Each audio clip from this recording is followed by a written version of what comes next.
విమోచించెను. ఇందును గురించి ప్రాణం మీద వ్రేలాడిన ప్రతివాడు శాపగ్రస్తుడు అని వ్రాయబడి ఉన్నది. మరి గలతీ 3:13-14 వచనాలను బట్టి మరి ఆ సేవకుడు ఎవరు అనేది మనకి ఇక్కడ సూటిగాను స్పష్టంగాను అర్థమవుతుంది.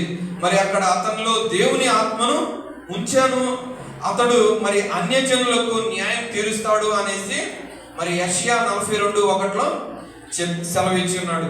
మరి అదే ఆత్మ కలిగి ఉన్న అతను మరి అన్యజనులకు న్యాయం తీర్చే వ్యక్తి ఎవరో ఇక్కడ క్లీన్ గా కనబడుతూ ఉంది.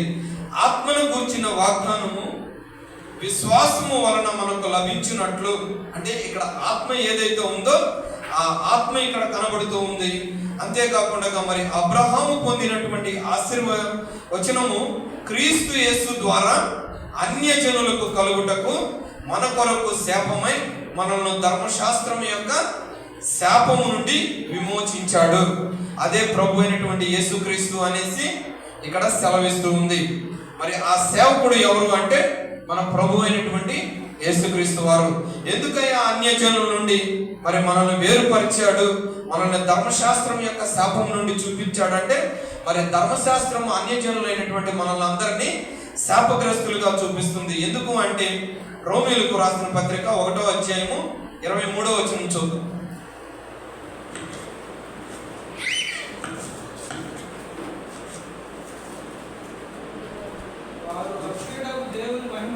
వారు అక్షరుడగు దేవుని మహిమను క్షేమగు మనుషుల యొక్కయు పక్షుల యొక్కయు చతుష్పాద జంతువుల యొక్కయు పురుగుల యొక్కయు అట్టి ప్రతి ప్రతిమా స్వరూపములకు మార్చరి. అంటే అక్కడ వారు దేవుడు ఎవరో తెలియనటువంటి స్థితిలో మరి నిజ దేవుడు ఎవరు అనేది తెలియక మరి కనపడు ప్రతి పురుగు యొక్కయు మరి పక్షుల యొక్కయు చతుష్పాద జంతువుల యొక్కయు కనపడు ప్రతి ఒక్క ప్రతిమా స్వరూపానికి దేవుణ్ణి మార్చి మరి ధర్మశాస్త్రం చూపిస్తున్నటువంటి శాపానికి గురైపోయి వాళ్ళు శాపగ్రస్తులుగా ఉన్నారు. మరి అటు శాపగ్రస్తులుగా ఉండి మరి శిలువ మరణానికి అంటే నిత్య నరకాగ్నికి పాత్రలు అవుతున్నటువంటి మరి ఈ అన్యజనుల్ని మరి గలతీలో చూసినట్లుగా మరి మన ప్రభు అయినటువంటి యేసుక్రీస్తు మరి అబ్రహాముకి పొందినటువంటి ఆశీర్వచనం ఏదైతే అబ్రహాం సంతానము ఆశీర్వచనం వాళ్ళకి ఇచ్చారో అటువంటి ఆశీర్వచనము మరి అన్యజనులైనటువంటి మనం కూడా పొందటానికి క్రీస్తు యేసు మన పాపమును ఆయన మీద వేసుకొని మరి ఆ కలువరి శిలువలో శాపగ్రస్తమైనటువంటి మన కొరకు మరి శాపగ్రాహి అయి ఆ శిలువ మరణాన్ని పొంది ఉన్నాడు. కాబట్టి అక్కడ మరి ఆ సేవకుడు ఎవరు అనేది సూటిగా స్పష్టంగా కనబడుతుంది. అంతిమంగా ఆ సేవకుడు మన ప్రభు అయినటువంటి యేసుక్రీస్తు. మరి 5వ వచనం మళ్ళీ ఒకసారి చూద్దాము. అంటే ఈ నేను అనే వ్యక్తి ఎవరో చూసాము, అతను సేవకుడు అనేసి, ఆ సేవకుడే మన ప్రభు అయినటువంటి యేసుక్రీస్తు అనేసి. ఇక్కడ ప్రభువుకు యెహోవా నా చెవికి వినుబుద్ధి పుట్టింపగా నేను ఆయన మీద తిరుగుబాటు చేయలేదు, వినకుండా నేను తొలగిపోలేదు. మరి అసలు ఈ వచనము మరి ఎందుకు సెలవిస్తూ ఉన్నాడు? ప్రభువుకు యెహోవా నా చెవికి వినుబుద్ధి అంటే వినే స్వభావాన్ని నాకు కలుగు చేశాడు, అంతేకాకుండా మరి తిరుగుబాటు చేయకుండా ఉండే విధంగా నాకు ఇచ్చాడు, ఆయన మాట వినకుండా నేను తొలగిపోకుండా చేశాడు అనేసి సెలవిస్తూ ఉంది. మరి ఎందుకు అనేది మనం చూద్దాము. కీర్తనలో రాసిన కీర్తనలు 40:66-7 40వ కీర్తన 6-7 వచనాలు చూద్దాము. 40వ కీర్తన 6-7 వచనాలు. బలులనైనను నైవేద్యములనైనను నీవు కోరుటలేదు, నీవు నాకు చెవులు నిర్మించి ఉన్నావు. దహన బలులనైనను పాప పరిహారార్థ బలులనైనను నీవు తెమ్మనలేదు. అప్పుడు పుస్తకపు చుట్టలు నన్ను గూర్చి వ్రాయబడిన ప్రకారము నేను వచ్చి ఉన్నాను, నా దేవా నీ చిత్తము నెరవేర్చుట నాకు సంతోషము. చాలక ఇక్కడ కనుక చూస్తే మరి ఆయన ఎందుకు మరి ఆ విధంగా మరి వినుచెవులని మరి గ్రహించుకునే బుద్ధిని మరి తిరుగుబాటు చేయలేనటువంటి మనస్తత్వాన్ని ఎందుకు కలిగి ఉన్నాడంటే మరి గ్రంథపు చుట్టలో ఏదైతే ఆయన గురించి వ్రాయబడి ఉందో ఆ గ్రంథపు చుట్టలో వ్రాయబడి ఉన్న దానిని నెరవేర్చడానికి, అంతేకాకుండా నా దేవా నీ చిత్తమును నాకు సంతోషం అంటే ఆ తండ్రి యొక్క చిత్తం ఏదైతే ఉందో ఆ తండ్రి యొక్క చిత్తాన్ని నెరవేర్చడానికై వచ్చినటువంటి సేవకుడిని సూచిస్తూ ఉంది. అదేవిధంగా మత్తయి సువార్త 26:39 చూస్తే,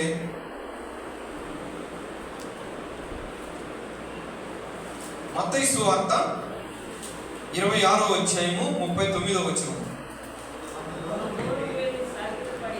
కొంత దూరము వెళ్ళి సాగిలపడి నా తండ్రి సాధ్యమైనంత వరకు సాధ్యమైతే ఈ గిన్నె నా యుద్ధ నుండి తొలగిపోనిమ్ము.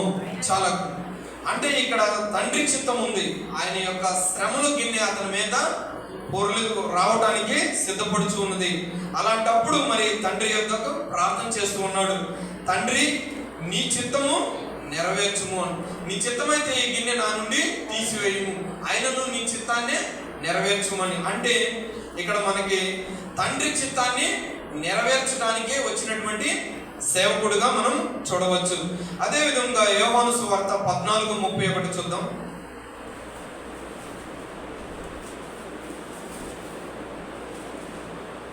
అయినను నేను తండ్రిని ప్రేమించుచున్నానని లోకము తెలుసుకున్నట్లు తండ్రి నాకు ఆజ్ఞాపించినది నెరవేర్చుటకు నేను ఇలాగూ చేయుచున్నాను, లెండి ఇక్కడి నుంచి వెళ్ళుదము. అంటే ఇక్కడ కనుక మనకు చూస్తే తండ్రి నాకు ఆజ్ఞాపించినది నెరవేర్చుటకై వచ్చినటువంటి సేవకుడిని సూచిస్తుంది. మరి హెబ్రీ 10:5 చూద్దాము. హెబ్రీయులకు రాసిన పత్రిక 10:5 కాబట్టి ఆయన ఈ లోకమందు ప్రవేశించినప్పుడు ఇలాగూ చెప్పుచున్నాడు, బలియు అర్పణయు నీవు కోరలేదు కానీ నాకొక శరీరము అమర్చితివి, పూర్ణ హోమములను పాప పరిహారార్థ బలులను నీకిష్టమైనవి కావు. అప్పుడు నేను గంధపు చుట్టలో నన్ను గూర్చి వ్రాయబడిన ప్రకారము దేవా నీ చిత్తము నెరవేర్చుటకు ఇదిగో నేను వచ్చి ఉన్నానంటిని. చాలు. ఇక్కడ కూడా మరి దేవుని వాక్యము సెలవిస్తూ ఉంది. ఆయన ఎందుకు వచ్చాడంటే మరి పాప పరిహారార్థమైన నిమిత్తము మరి గ్రంథపు చుట్టలో ఏదైతే తన గురించి వ్రాయబడి ఉందో మరి అది నెరవేర్చడానికే వచ్చినటువంటి సేవకుడిగా చూపిస్తుంది. అంటే తండ్రి చిత్తం ఏదైతే ఉందో మరి తండ్రి మాటకు ఎక్కడా జబదాటకుండా మరి అనేక శ్రమలు వచ్చినా కానీ మరి దేవా ఈ పాత్ర నీ చిత్తం అయితే నా నుండి తొలగిపోము, ఆయనను నీ చిత్తాన్ని నెరవేర్చు అంటే ఆ శ్రమలు అనుభవించేటప్పుడు కూడా మరి అది ఎక్కడ కూడా తండ్రి మరి మాటని జబదాటనటువంటి సేవకుడిగా చూపిస్తుంది. అంటే ఈ మనం చదివినటువంటి లేఖనాలన్నింటిని బట్టి మరి అక్కడ చూపిస్తున్నటువంటిది ఏంటంటే విధేయత కలిగినటువంటి సేవకుడు. ఆయన విధేయత కలిగినటువంటి సేవకుడుగా మరి ఈ లోకానికి వచ్చి ఉన్నాడు. మళ్ళా యెషయా గ్రంథము 50:6 చూద్దాం. కొట్టువారికి నా వీపును అప్పగించి తిని వెంట్రుకలు పెరికివేయి వారికి నా చెంపలను అప్పగించి తిని ఉమ్మివేయి వారికి అవమానపరచు వారికి నా ముఖమును దాచుకొనలేదు. చాలు. అదేవిధంగా మత్తయి సువార్త 26:67-68 చూద్దాం. మత్తయి సువార్త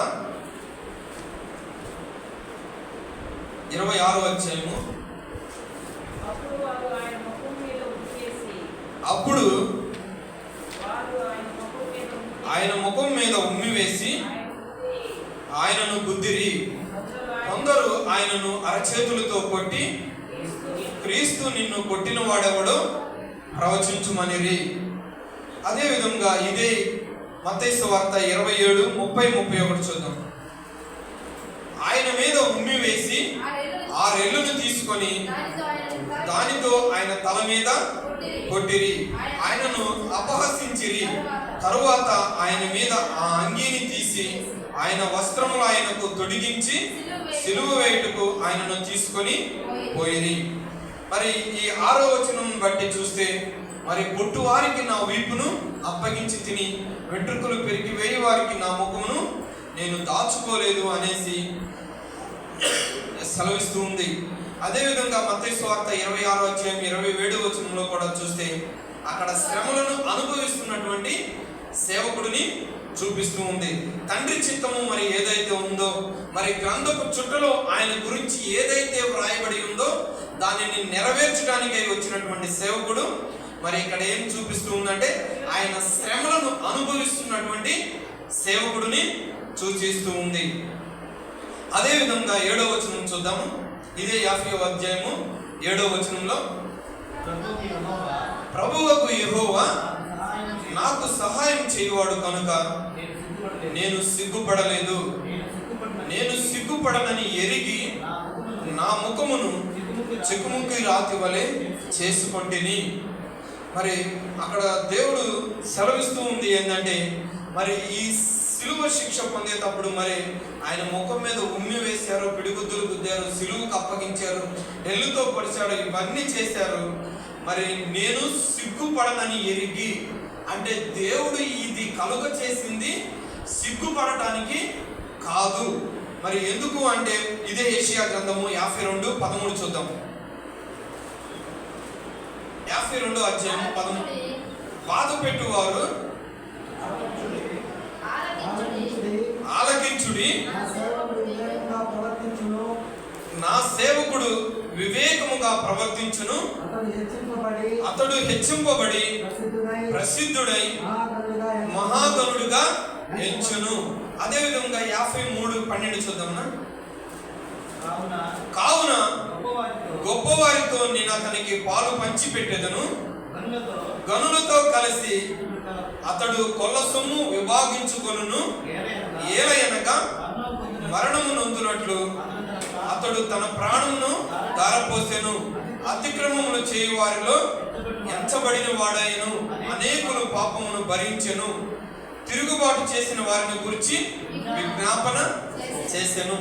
ఈ 13 యెషయా గ్రంథము 52:13 అధ్యాయంలో మరి 53:12 కనుక చూస్తే, ఆయనని అవమానపరచడానికి, సిగ్గుపడటానికి మరి దేవుడు ఆ యొక్క గ్రంథపు చుట్టలో వ్రాయబడిన ప్రకారము మరి ఆయనని శ్రమలకు అనుభవించలేదు. ఎందుకంటే ఆయన హెచ్చింపబడి ప్రసిద్ధుడై మహాగుణుడుగా ఎంచబడటానికి. అదేవిధంగా 12లో చూస్తే, కావున అతను గొప్పవారితో నేను అతనికి పాలు పంచెదను, గనులతో కలిసి అతడు కొల్లసొమ్మును విభాగించుకున్నట్లు అతడుని నేను హెచ్చించెదను. అంటే దేవుడు అక్కడ మరి మహాగణుడిగా హెచ్చింపబడుచున్నటువంటి సేవకుడిగా చూడవచ్చు. మరి మొట్టమొదటిగా అతడు మరి విధేయత కలిగినటువంటి సేవకుడు. రెండవది చూస్తే అతడు శ్రమలను అనుభవిస్తున్నటువంటి సేవకుడు. మూడవది మహాగణుడిగా హెచ్చింపబడుచున్నటువంటి సేవకుడుగా మనకి కనబడుచు ఉంది. అదేవిధంగా మరి 4వ పాయింట్ చూద్దాము. ఈ 8-9 వచనాలు చూద్దాము. 50వ అధ్యాయము 8-9 వచనాలు చూద్దాం. నన్ను నీతిమంతునిగా ఎంచువాడు ఆసనుడై ఉన్నాడు, నాతో వ్యాజ్యమాడు వాడెవడు? మనము కూడుకొని వ్యాజ్యమాడుదము, నాకు ప్రతివాది ఎవడు? అతను నా యొద్దకు రానిమ్ము. ప్రభువకు యెహోవా నాకు సహాయము చేయును, నా మీద నేరస్థాపన చేయువాడెవడు? వారందరూ వస్త్రము వలె పాతగిలిపోవుదురు, చిమ్మెట వారిని తినివేయును. మరి 8-9 వచనాలు కనుక చూస్తే మరి అక్కడ కనపడుతుంది ఏంటంటే, పాపరహితుడైనటువంటి సేవకుడు. మరి అతనిలో నాలో ఏ నిందారోపణ అనేసి చూపిస్తుంది. ఎవరైనా ఉంటే నాతో వ్యాజ్యమాడు ఎవడో రండి అనేసి మరి దేవుని వాక్యము సెలవిస్తుంది. అదే మరి మనకి యోహాను సువార్త 8:46లో చూస్తే, నా యందు పాపం ఉందని మీలో ఎవడు స్థాపించగలడు అనేసి మరి దేవుని వాక్యము సెలవిస్తూ ఉంది. అంటే అతడు పాపము చేసిన వాడు కాదు. శ్రమలను ఎందుకు అనుభవించాడు అంటే అతడు పాపరహితుడై ఉండి మరి తండ్రి చిత్తము ఏదై ఉందో, మరి గ్రంథపు చుట్టలో ఏదైతే వ్రాయబడి ఉందో ఆ గ్రంథపు చుట్టలో వ్రాయబడిన దానిని నెరవేర్చడానికే మరి అతడు ఈ లోకానికి వచ్చాడనేసి మరి లేఖ వాక్యములు చూపిస్తూ ఉంది. మరి రోమీలకు రాసిన పత్రిక 8:32 చూద్దాం. ఇక్కడ మరి ప్రభువుకు 9వ వచనంలో చూస్తే, ప్రభువుకు యెహోవా నాకు సహాయం చేయును అనేసి సెలవిస్తూ ఉంది. కాబట్టి దాన్ని బట్టి మరి రోమీలకు రాసిన పత్రిక 8వ అధ్యాయము 32 చూద్దాం. తన సొంత కుమారుని అనుగ్రహించుటకు వెనుదీయక మన అందరి కొరకు ఆయన అప్పగించిన వాడు, ఆయనతో పాటు సమస్తమును మనకెందుకు అనుగ్రహించడు చాలకు. మరి దేవుడు మరి ఎంతైనను సహాయము చేయగలిగినటువంటి వాడు. మరి ఎందుకు అంటే మరి అన్యజనులైనటువంటి మనలకు మరి నిజంగా మరి నిత్య నరకాగ్నికి పాత్రలయ్యాల్సినటువంటి మన కొరకు మరి దేవుడు ఎంతైనను మరి తన కుమారుని కూడా ఇవ్వటానికి వెనుతిరగక మరి అతడు మనకు సహాయము చేస్తున్నటువంటి దేవునిగా మనం చూడవచ్చు. మరి మత్తయి 20:28లో కూడా చూస్తే మరి ఆయన పరిచారము చేయించుకోవటానికి రాలేదు, కానీ మరి అనేకులకు ప్రతిగా మరి ఆయన ప్రాణాన్ని క్రయధనంగా చెల్లించి మరి అనేకులకు విమోచన క్రయధనంగా ఆయన చెల్లించడానికే వచ్చాడు. అతను పరిచారం చేయించుకుని పరిచారకుడు. అతను అనేక మంది చేత మరి వేల దేవదూతల చేత నిత్యము పరిశుద్ధుడు పరిశుద్ధుడు పరిశుద్ధుడు అని మానక మరి నిత్యము స్తుతింపబడుచున్నటువంటి దేవుడు. అంటే నిత్యము పరిచారం చేయించుకున్నటువంటి దేవుడు ఈ లోకానికి మరి పరిచారం చేయడానికైతే రాలేదు, కానీ పరిచారకుడుగా మరి నీ కొరకు నా కొరకు మరి అనేకులకు మరి ప్రతిగా క్రయధనం చెల్లించడానికి మరి పరిచారకుడుగా మరి వచ్చి ఉన్నాడు. మరి అంతలా మరి ఆయన నీ కొరకు నా కొరకు తగ్గించుకున్నాడు. ఎందుకు తగ్గించుకున్నాడు అంటే గ్రంథపు చుట్టలో ఏదైతే వ్రాయబడి ఉందో మరి అది నెరవేర్చడానికే మరి విధేయత కలిగినటువంటి సేవకుడుగా మరి వచ్చి ఉన్నాడు. అంతేకాకుండా ఫిలిప్పీయులకు 2:6లో చూస్తే మరి అక్కడ మరి దేవుని స్వరూపము కలిగి ఉండి దేవునితో సమానంగా ఉండుట విడిచిపెట్టకూడని భాగ్యమని ఎంచుకొనలేదు, కానీ మరి తన్ను తాను తగ్గించుకొని సిలువ మరణం పొందినంతగా విధేయత చూపించినట్లుగా మనం అక్కడ లేఖనము ద్వారా చూడవచ్చు. మరి అటువంటి దేవుడే మరి మరి నిజమైనటువంటి సేవకుడుగా మన ఎడల ఉన్నాడు. మరి తండ్రి చిత్తము ఏదైతే ఉందో మరి తండ్రి చిత్తము నెరవేర్చడానికి మరి విధేయత కలిగినటువంటి సేవకుడుగా వచ్చాడు. శ్రమలు అనుభవిస్తున్నటువంటి సేవకుడుగా ఉన్నాడు. అంతేకాకుండా మరి మహాగుణుడుగా మరి హెచ్చింపబడుచున్నటువంటి సేవకుడుగా ఉన్నాడు. అంతేకాకుండా పాపరహితుడైనటువంటి సేవకుడుగా మరి ఉన్నాడు.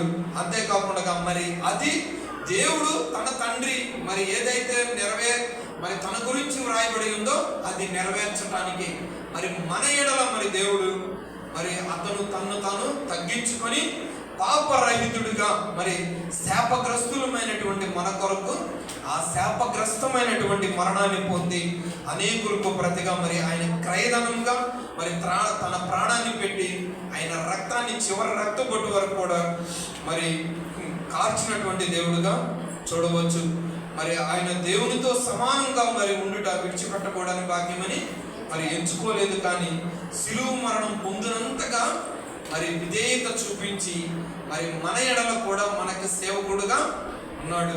అంతే మరి ఆయన మరి 33.5 సంవత్సరాలు జీవించినటువంటి కాలంలో మరి 3.5 సంవత్సరాలు పరిచారకుడుగా మరి సేవకుడుగా చేసి ఉన్నాడు. ఆ 3.5 సంవత్సరంలో మరి అనేక మందికి మరి స్వస్థతను కలుగజేశాడు. మరి చనిపోయినటువంటి వారిని తిరిగి లేపాడు. మరి మరి దయ్యాలను వెళ్ళగొట్టాడు. గాలిని అంటే సమస్తము ఆయన సార్వభౌమాధికారాన్ని మరి నిరూపించుకున్నటువంటి దేవుడుగా ఉంటున్నాడు. అటువంటి దేవుడు మరి తనను తగ్గించుకొని మరి గ్రంథపు చుట్టలో వ్రాయబడిన ప్రకారము మరి ఏదైతే లేఖనంలో నెరవేర్చడానికి ఉందో ఆ విధంగా చేయడానికే మరి ఈ లోకానికి వచ్చి ఉన్నాడు. మరి దేవుడి కొద్ది వాక్యాన్ని దీవించును గాక.